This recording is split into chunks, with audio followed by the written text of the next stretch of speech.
Okay, so this is going to be a relatively short kind of addendum lecture to the previous one. And we're going to talk a little bit about function pointers and function objects, which we kind of got into as we got into lambdas and anonymous functions in the past lecture.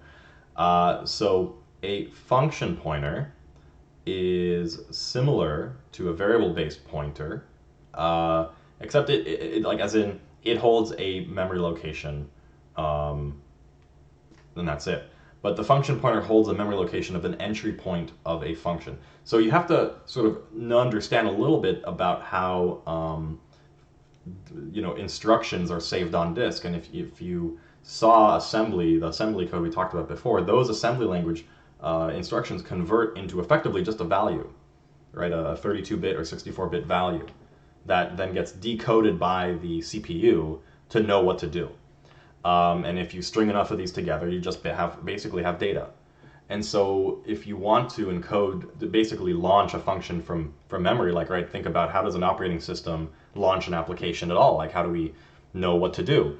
Well, ultimately, you load those instructions from memory, and then you pass them to the CPU one by one.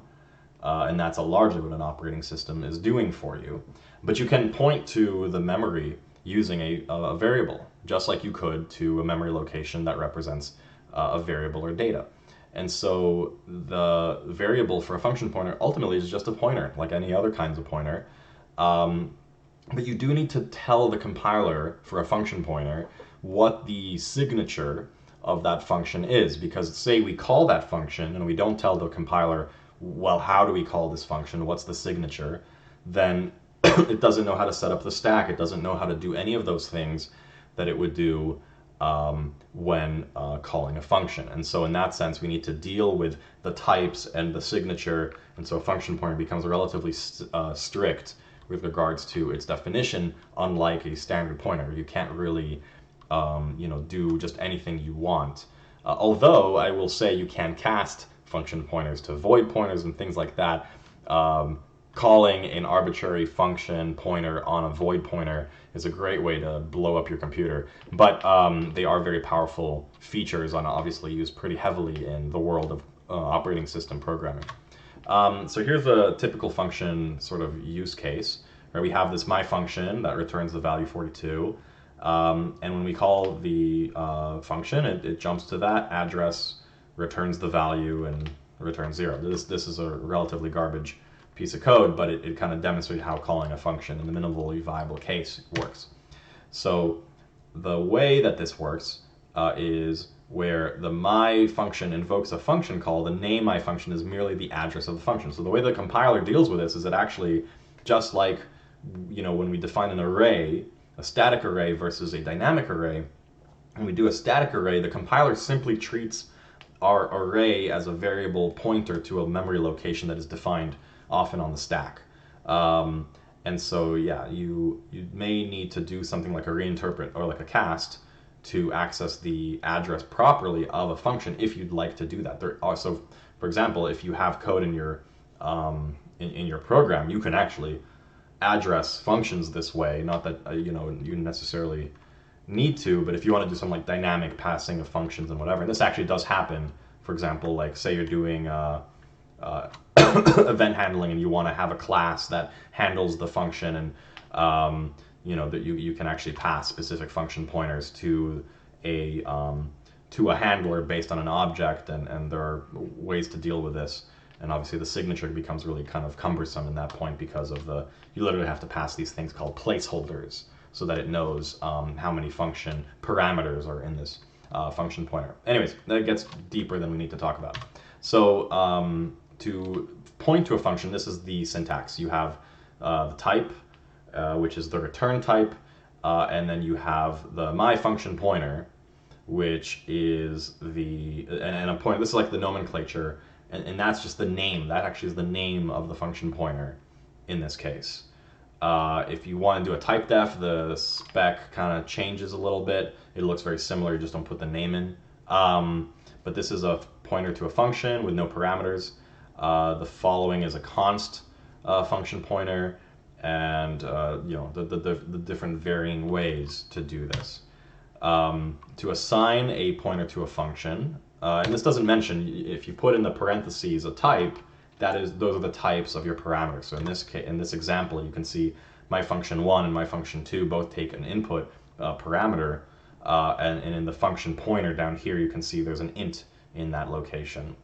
And so in this case, what we're doing is we're creating a function pointer to this function that returns an int, is my func1, and then if we call that, you can notice how we do this, right? Function pointer 27, you will get this value. That's how we call it. Actually, this is kind of more explicit than we need. We can actually do this. I'm going to go back to our code example here. Let me just quickly add a, void. Well, let me do int add 5.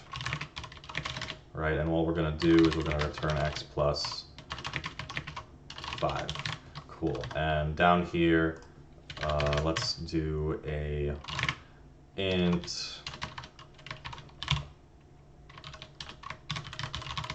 right of int is equal to add 5. Cool. And now actually all we have to do is say int a 7, whatever, 10. Cool. Now we're going to do a, or int return value is going to be function add 5 with a. And it's actually better, in my opinion, to step through this code versus to return. So now what we're doing is we're creating this function pointer. Now the function pointer has this value, and that's actually the location, the memory location of our function in memory, which is cool. And now we pass to it a, and if I step into this code, you'll see that it just goes in here, and x is equal to this value 10 that we passed in. And then when we pull out, return is equal to 15, because it was 10 plus 15. So it's a very powerful thing, but you can kind of call it wherever you want. You can actually get super fancy on this, right, where you can actually go and do things like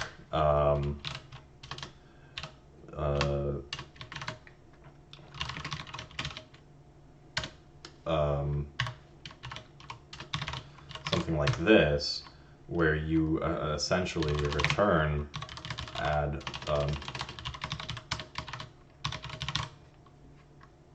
right, I need to have this.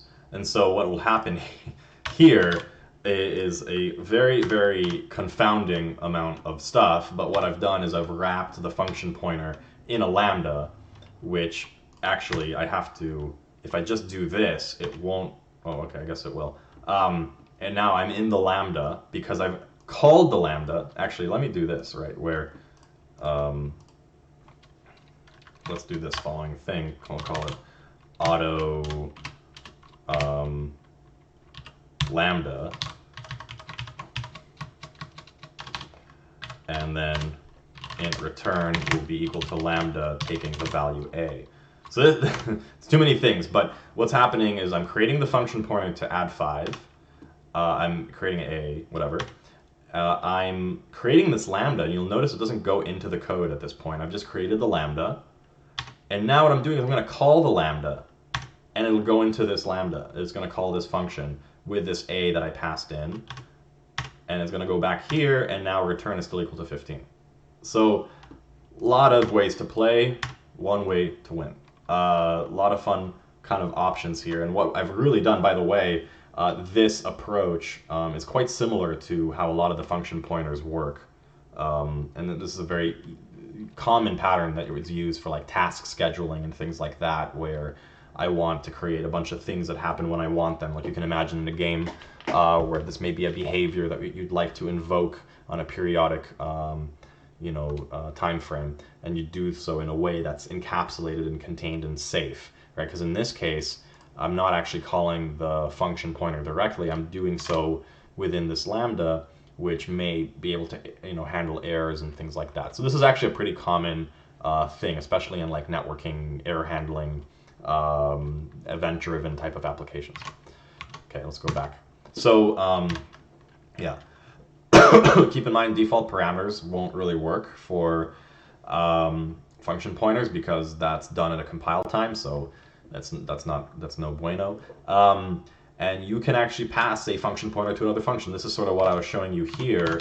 In this case, we are taking a lambda, wrapping a function pointer, wrapping it in the lambda, capturing it using the capture of the lambda, and then calling it. So it's all over the place, but it does work very well. Cool. So now let's talk a little bit about the function object, which we kind of have just played with a little bit. And the function object is, function pointers are really good, but they're kind of cumbersome in a way. They're not cumbersome. They're a little bit finicky, right? They're very easy to manipulate and to kind of misuse, where you're effectively calling code right off of the memory of the computer. So you can imagine how problematic that could really turn in, be. So what if we could wrap it in an object, which we kind of just did with a lambda? And so you can kind of build this equivalent of this delegate, which is a pointer to a particular instance of a method for this. And that's sort of what an object can do. So C++11, since C++11, C++ has supported functors. And the idea is to create an object in which we define a function that we call. And here's a good example. We're going to go through it really quickly. But here's the link to the tutorial that I recommend you guys go through. So in this case, we create a binary function base class, right? As you can see, this is a binary function. The constructor is just sort of whatever, and we define a virtual function called operator. We have two operands that we pass to it, the left operand and the right operand. Now we can inherit from that class an add class. This is just a binary function, right? And you can see that we overload the operator by taking the left and right operands and adding them together and returning the value. Similarly, we have a multiply class that does the exact same thing, but instead multiplies them together. And so for us to ultimately create the top level thing, what we do here, and this function actually goes into the binary function, is binary operation. Return this binary function. This is a function pointer using the left and right operands that we pass into this. So we can basically define this function that takes these operands and a binary function, function pointer, and call it. And so if we were to do this, right, we just kind of create an add function, a multiply function, and now we can pass in these objects into this function and get, for the same function call, different results. And so you can kind of imagine sort of to what you can extend this to. So for example, taking objects that in like a game engine, this actually becomes quite a prevalent architecture where you may want to composite into an object different behaviors and different traits. So you may have, say, a object, and to it you're attaching different sort of command objects which represent different kinds of commands that it may do. So like move left, move right, respond this way, or whatever. And all of those commands take in the same inputs and parameters, for example.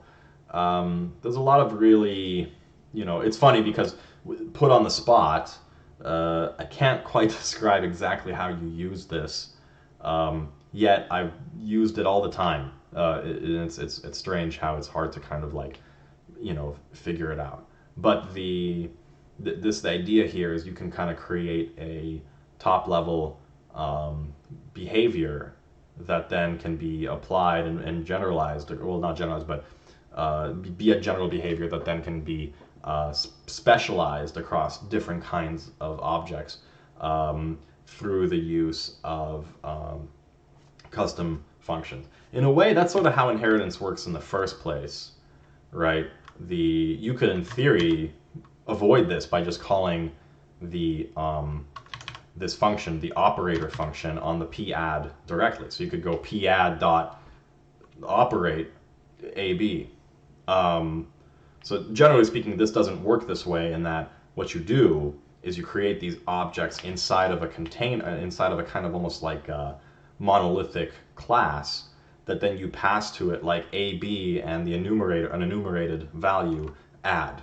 And then underneath the covers, right, it uses these objects to fill out that implementation. And that's actually much more common in that the way that this is used often in practice is you have sort of a abstraction layer of some kind that you then generalize to.